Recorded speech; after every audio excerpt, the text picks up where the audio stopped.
Good afternoon. It is now 12:35. I'm Julie Broughton. This is Take 6. It's when we get together after our new newscast and let you know what we are working on that you'll see coming up on our newscast later today. And you'll notice I'm not in the Click Orlando studio today. We are actually out working on a getting results in our school story for you that you will see coming up in a couple of weeks. And we are at UCP of Central Florida.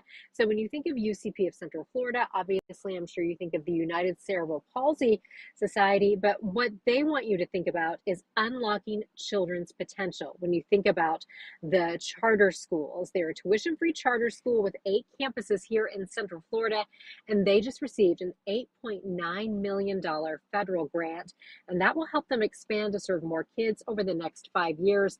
And one really cool aspect of the model of this school is that they serve children both with and without disabilities, and they say that that helps make for better humans and benefits all of us in society as these kids move out into the world and become the hiring managers and are running the world. We're going to be in really good shape because of what they learned here at this school. So we'll tell you about that coming up on June 4th, I think is when we are running that, but that's not really what we're here to talk about today. We are here to talk to our friend investigator Mike Holfeld, who always brings us such interesting stories. And Mike, this story today, you were talking about a scam involving the DEA and some person finding out that they're the main suspect in some sort of drug situation when they had nothing to do with it. This, I mean, gosh, this has a lot of layers to unpack here. I'm glad you said layers, Julie. Hi, everyone. Mm-hmm. Listen, this is the first time in our investigation that we've seen imposters use 2 federal agencies. Connie Cruz got an email, and the email has the legitimate logo of the Social Security Administration. And it indicates that she's under investigation. There it is. There's even a case number, and Dear Connie Cruz, and at the bottom you see a phone number. She's under investigation, thoroughly investigating her case. She apparently is linked to some sort of drug laundering. And how could that be? This woman's in her 60s. She lives with her sister. What are they talking about? She calls that number, and they connect her to what they believe, what she's told is Karen Tandy, special agent in charge of the DEA. And she talks to the woman, and she plays us the recordings. Well, I reached out to the DEA, and they said, no way. They're only going to notify people of a legitimate investigation or legal action in person or by an official letter. And that never happened. Mm-hmm. Now, that phone number, and this is really the crux of our message here. She calls that number. Social Security spins their lie. You're under investigation for drug laundering, which of course was a lie, an out-and-out lie. Mm-hmm. But then they connect her to this person that's supposed to be a DEA agent, Karen Tandy. Mm-hmm. Well, obviously, I'm pretty good at investigating, and we checked. Well, I know Karen Tandy.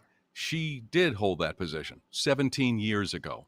So we put her at ease, and in the end, she loses no money. But we want everyone to know about this because it is impressive.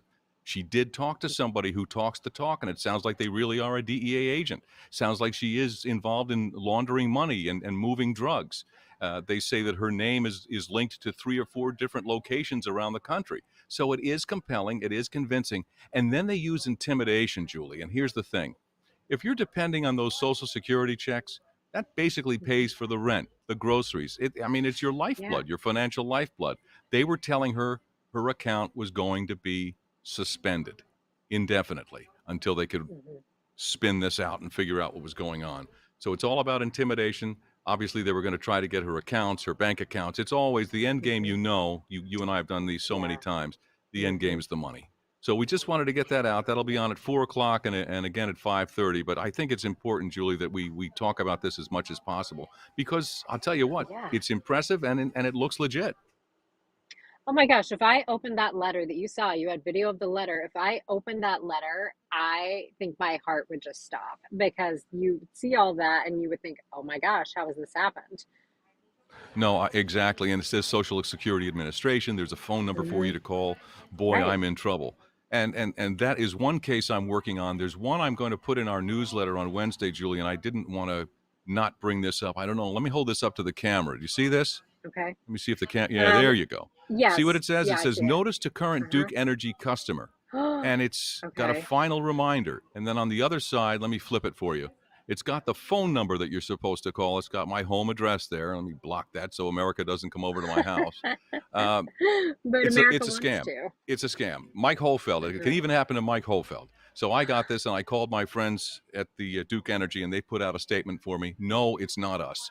So what we've got is these solar companies that are alluding to Duke Energy Mhm. is reaching out to you saying you are eligible for solar and time is running out. Well, Duke Energy is not pushing solar. You have that option if you Right. want it, but Duke Energy has nothing to do with this. So I wanted to get that out there too. It's Okay. a scam fest. It's just unbelievable, and it's going to get worse. So today, to Yeah. summarize, we've talked about the DEA and Social Security Administration imposters. We'll have that on for you at 4 and 5:30. I want you to watch it closely. I want you to listen to the Yeah. voices and the wording and so forth. Julie, like you said, you get that Hmm. email and you drop your teeth. And then this thing, I just Right. got this in the mail. I just got this in the mail, 2 days ago. And my wife gave it Okay. to me and she said, "What do you think about this?" And I thought, I better tell the viewers about this. So there's a lot out there, a lot more coming. In fact, I just got a text from someone saying they've got a package of mine, but they need my full address. Sure, they do. That and 10 Right. cents will get you right on the subway, they used to say in New York. So I like what you're working on. That's a heck of a story. And when you and your photographer Yes. come back, don't forget to get me an ice cream cone. Okay, we will. Is there ice cream at the station, or you want us to stop and get you one? No, I want you to stop again. I figured since you're out. Okay, we'll I'm stop just and we'll kidding. get you. No, we'll have an ice cream cone. I'm Right. sure it won't But I melt. love what It's you're not hot talking at about all. with this financing. What did you say it was? Yes, It was 8.1 million? $8.9 million federal grant, and so they're going to use that over the next 5 years to expand. Right now, it's a tuition-free charter school, and they have 8 campuses, and so they're hoping to be able to serve more kids. Right now, they have about 22 kids aged 0 to 21 attending their schools and using their services. So this money will help them be able to serve even more families. And it's special education courses, or we're talking about just So that's the thing that is so cool. It is, they said it's about 50-50 ratio of kids who have disabilities and kids who do not have disabilities. So inclusion is a big component of this. And we spoke to the CEO, and she was saying that this model creates good citizens. She was like, think about the hiring managers who have gone to this school. Then when they see someone who uses a wheelchair, they're not going to see that first. They'll remember the smartest kid in their class who had a wheelchair. She said this just is a beneficial model for all of us as we move forward, just building a great community. boy, that's exciting. I'm glad you're working on that. Great Yes. stuff. Yeah, it's All right, really well, cool. drive Thanks. safe, and thanks for having me on your Okay. show. Well, thanks for being on my show and thanks for interviewing me back. That was an exciting twist. I do this for a living once in a while.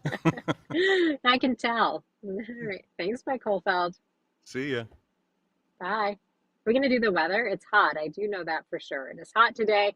It is mostly dry today. There is our 7 day. We're looking at a high today of 94 degrees.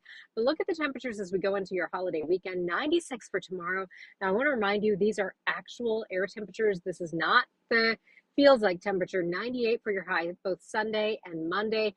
Heat index numbers will be in the triple digits. We may see some heat advisories issued as we head through the weekend, and then we bring the chance of showers back in the forecast for Tuesday, Wednesday, and Thursday. Chief Meteorologist Tom Sorrells will be here starting on News 6 at 4, and he will break all of this down for you. He'll have a look at the tropics as well, because we are closing in on the start of hurricane season, which is June 1st. Lisa Bell, Ginger Gadsden, and I will see you at 4 as well.